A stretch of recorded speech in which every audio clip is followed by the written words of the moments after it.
যাকে কোনোদিন দেখলাম না, চিনলাম না, যাকে এর আগে পর্যন্ত কোনো পরিচয়ই নেই, হঠাৎ করে তার সঙ্গে দেখাশোনা হলো।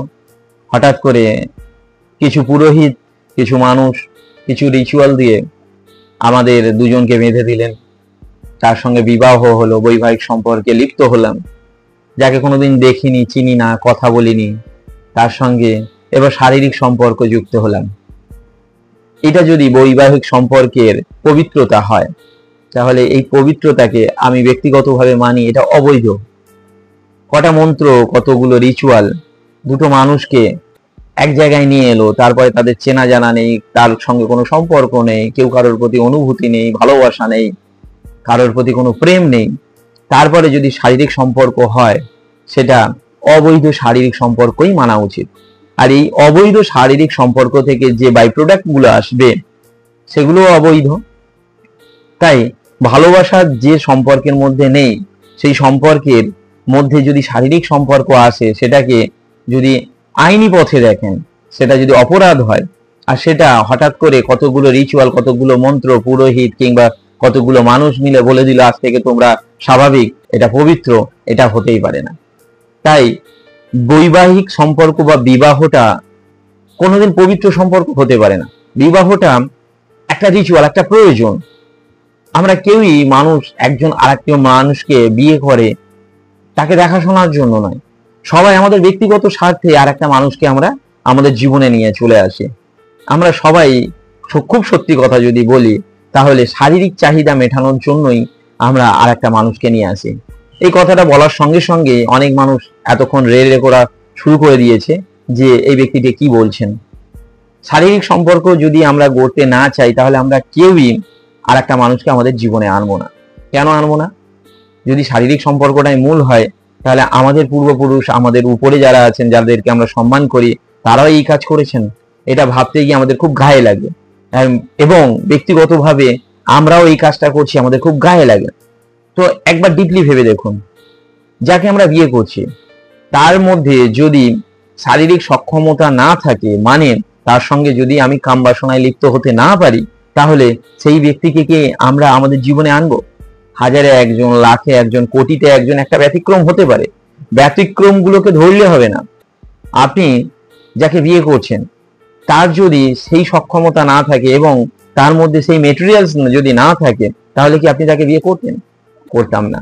এবার মহিলারা ভাবতে পারেন, যদি আমার ভিডিও এখন কোনো মহিলা দেখেন, তারা ভাবতে পারেন যে আমি কামবাসনার জন্য আমি আমার হাজব্যান্ডকে বিয়ে করেছি, এটা কি ধরনের অপরাধমূলক কথা। আপনিও আপনার শারীরিক সম্পর্কের জন্যই এবং ভবিষ্যতে যাতে একটা সিকিউরিটি পান, সেই জন্যই বিয়ে করেছেন। পুরুষও তাই, শারীরিক সম্পর্ক এবং ভবিষ্যতে তাকে কেউ দেখভাল করবে, এই জন্য বিয়ে করছেন। যদি কোনো মহিলা এই কথাটা ভেবে থাকেন সে ভালোবেসে বিয়ে করছে, তাহলে আপনার প্রথমত যখন ভালোবাসছেন, তাহলে কোনো এক নপুংসক জেনেও তাকে ভালোবাসতে পারবেন? তার মধ্যে যৌন ক্ষমতা নেই, তার মধ্যে কাম বাসনা নেই, এমন কোনো ব্যক্তিকে আপনি ভালোবাসতে পারবেন? যদিও ভালোবাসেন, তাকে বিয়ে করতে পারবেন? অনেকে বলবেন হ্যাঁ বিয়ে করতে পারবো, ভালোবেসে বিয়ে করতে পারবো। তারপরেও সে সেকেন্ড কোনো অপশন রাখবে। সে সেকেন্ড অপশন এইরকম ভাবে রাখবে যে তার শারীরিক সক্ষমতা রয়েছে এবং সে তার শারীরিক চাহিদা মেটাতে পারবে।